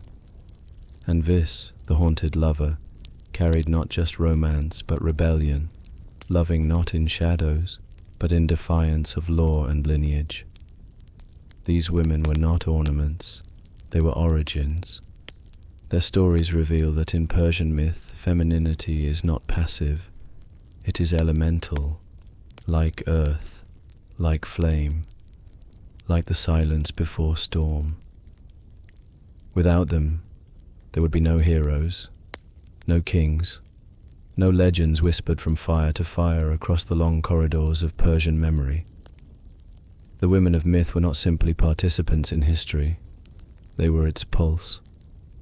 It was Rudaba who birthed Rostam, the champion of champions. It was Sindukt who prevented a civil war with her words. It was Katayun who stood at the hinge of empires, whose child would be tested by fate and flame. Their names are woven into dynasties not as echoes of male glory, but as the soil from which legacy grew. And in every tale, behind every throne, behind every miracle, there is a woman, wise, wounded, watching. The divine, too, does not forget them. In the rituals of old, in the yasna, the sacred hymns, feminine forces are invoked with fire and water. Spenta Armaiti, embodiment of the earth, is sister to truth and guardian of patience. Even the goddess Anahita, radiant and fierce, rules over fertility and warfare alike. Her rivers purify, her presence commands. The mortal women of Persian myth often mirror these divine aspects. Mothers who guide like earth, lovers who rage like water, queens who bind like flame. They are reflections of heaven in mortal form, walking between duty and desire, always choosing, always shaping the story not through prophecy, but through presence. And so we step back from war, from betrayal, from the iron-shod path of kings and champions, and stand instead at the edge of gardens, balconies, and moonlit halls. Here, where silk rustles and perfume lingers, we see that power wears many shapes. Some wield the sword, others the silence that stills it. These women, often unnamed by marble, are never forgotten by myth. They are its breath, its warmth, its balance, and their legacy lives on, in every just king, in every faithful son, in every story that dares to remember the strength behind the story. There comes a moment in every great mythic cycle when the world grows thin, when the boundary between seen and unseen begins to tear. In Persian cosmology, this is not the end, but the culmination, the final convergence of all that has come before. Time itself begins to shudder. The sacred fire burns lower in its temple. Dreams grow restless, and from the frozen corners of uncreation, Ahriman, the eternal adversary, begins to stir. He does not rise in fury alone. His return is cold, methodical, patient. His power is not in explosions or brute force, but in corrosion, the slow unraveling of meaning, the whisper that tempts the heart to betray what is sacred. He is more than a destroyer. He is the embodiment of decay, mockery, and spiritual forgetting. Ahriman comes to unmake the world, to unravel its story, to turn fire into ash and memory into dust. As the sky darkens, 3 saviors emerge from the long line of Zoroaster, not military rulers or prophets of thunder, but luminous figures shaped by spirit and purpose. Oshidar the First comes to rekindle the lamps of justice when the world has forgotten how to see.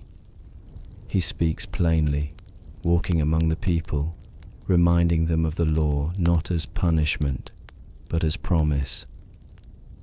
Then rises Oshidar Ma, whose presence restores the deeper rhythm of creation, reviving the knowledge of balance, of word and deed in harmony with truth. But it is the final one, the Saoshyant, who arrives in the hour of greatest peril. Born from a virgin, conceived in silence and prophecy, he brings with him no armies, no bloodied banner, only clarity. His gaze pierces deception. His voice dispels fear. The sick are healed by his nearness, and even the most ancient of lies begins to crumble in his presence. He does not conquer by force. He restores by truth. The last battle is not merely a clash of weapons. It is a reckoning of visions. Ahriman sends forth his legions, beasts of shadow, spirits of drought and deception, grotesque echoes of corrupted creation. They sow despair, doubt, the sense that nothing holds meaning anymore. Their goal is to flood the world with silence, the kind where prayer is forgotten and the sacred seems childish. But the army of light responds not with thunder, but with resistance rooted in memory. Their strength is faith, not blind, but chosen in full knowledge of pain. In the final hour, Ahriman tempts the world one last time. He offers comfort without integrity, ease without honor, a life without struggle or soul. And those who refuse, who choose clarity over numbness, rise. With the Saoshyant at their center, their collective will becomes a kind of fire. Ahriman is cast beyond the veil, not slain but sealed, locked outside the circle of becoming. And in that moment the world exhales, the stars brighten, and something older than time begins to rise again, a new dawn, blooming from the ashes of despair. In the quiet that follows the storm, a deeper silence begins. The battle is over. Ahriman has been cast beyond time, and yet the world still stands scarred, weary, trembling, touched by centuries of sorrow.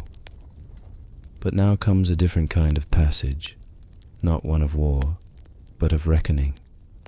All souls, from the first breath of creation to the last whisper of time, gather at the threshold of judgment, and there, suspended between life and eternity, arches the Chinvat bridge, narrow as a blade, bright as starlight. Each soul must cross it, and the bridge, sentient and silent, changes with the traveller.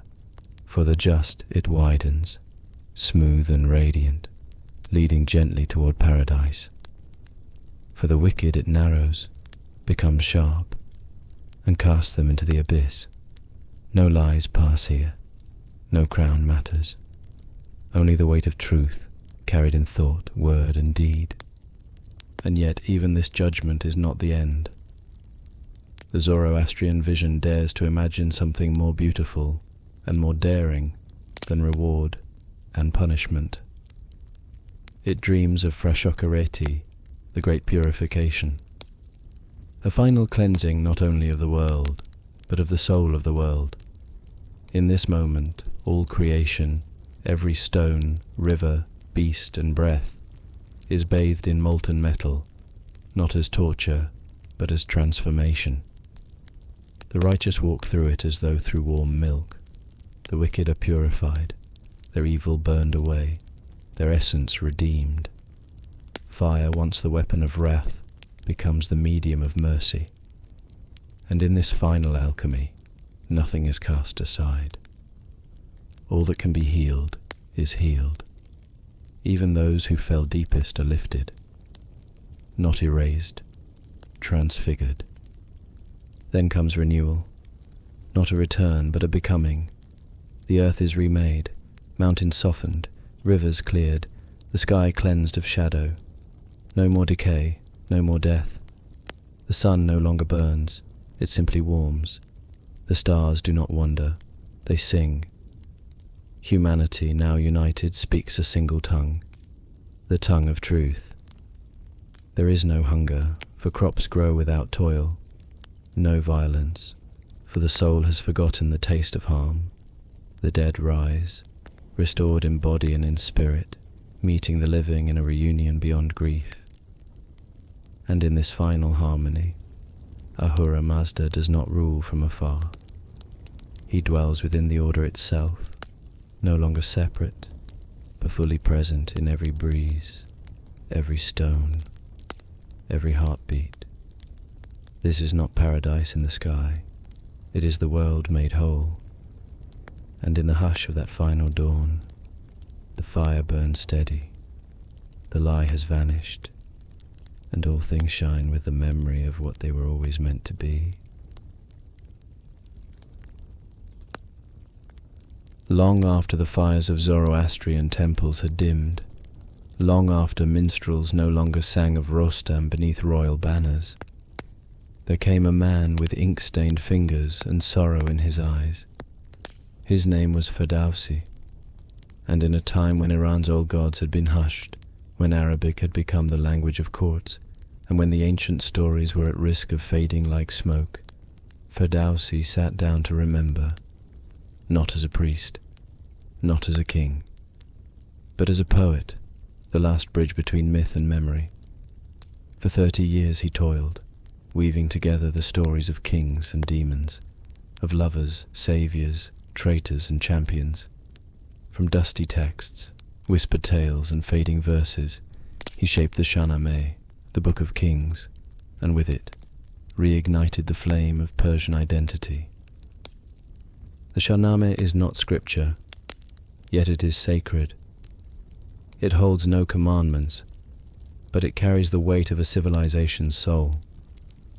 Within its verses live the echoes of Zoroaster's wisdom, the fire of Ahura Mazda, the terror of Ahriman. But it is also deeply human. Ferdowsi does not erase the flaws of his heroes. He preserves them. Rostam, mighty and sorrowful. Kaykaus, proud and faltering. Sohrab, pure and doomed. In these stories, myth becomes mirror. Though written in the Islamic age, the Shahnameh does not proselytize. It remembers. It sings in Persian, defiantly, lovingly, when other voices told it to forget. It fuses myth with memory, legend with longing, and in doing so, gives Iran a past it can carry into any future. And perhaps that is the miracle of Ferdowsi, that in an age of swords and sermons, he chose verse, that when kingdoms fell, he built one of words, more enduring than stone, more faithful than banners. The Shahnameh does not ask us to believe, it asks us to feel, to mourn, to wonder, to remember what it means to live inside a story older than time. It is not just an epic, it is a keeping of names, of values, of the rhythm of Persian breath. And in every fire lit in its honour, in every word recited beneath the stars, the myths rise again, not as gods but as memory, breathing, golden, eternal. Though the temples have crumbled, and the prayers are no longer whispered in every home, the spirit of Persian mythology has never truly left.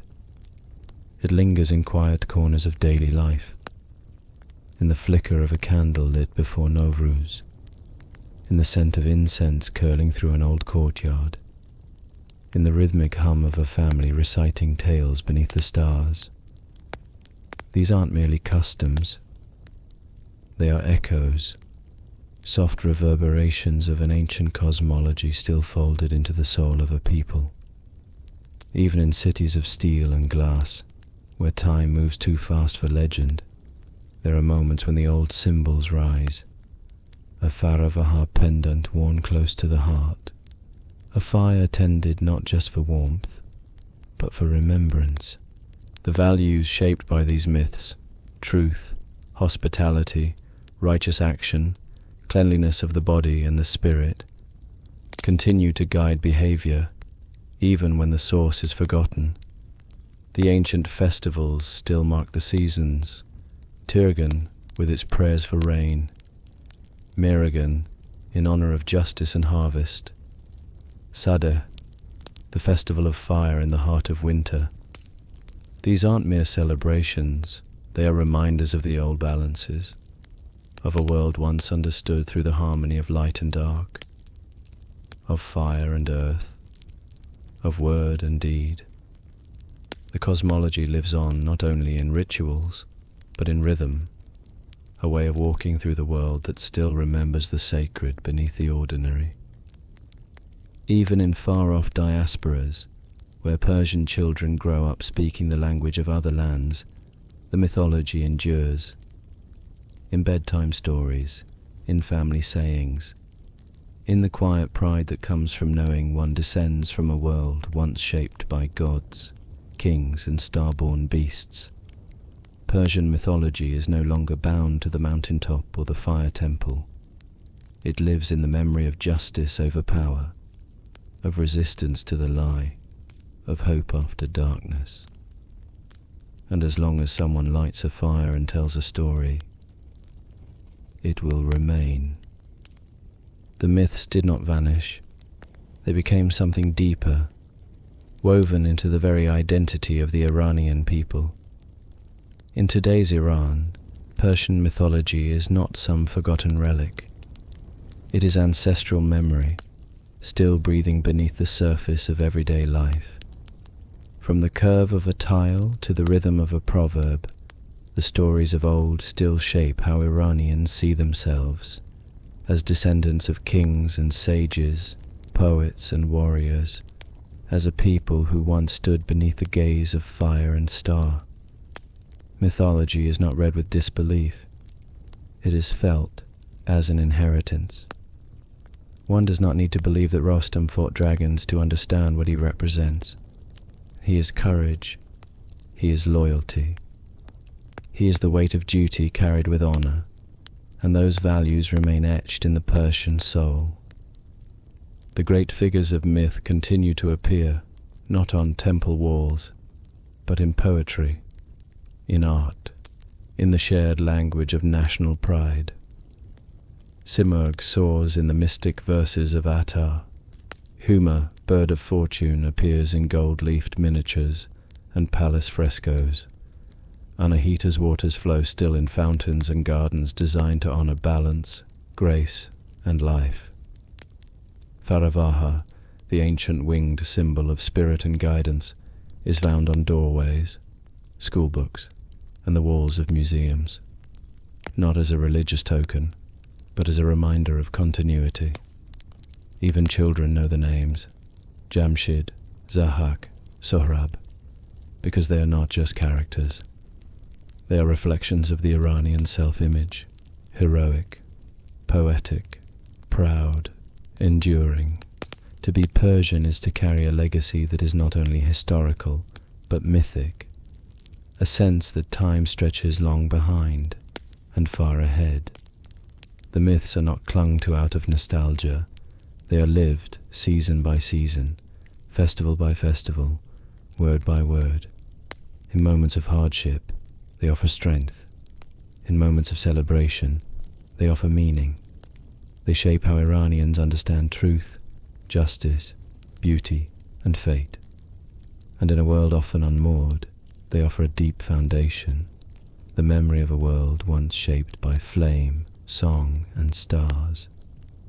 As long as Iranians gather to share stories, as long as they walk the gardens their ancestors imagined, the myths of old will continue, not as fantasy, but as the quiet heartbeat of a people who remember where they came from.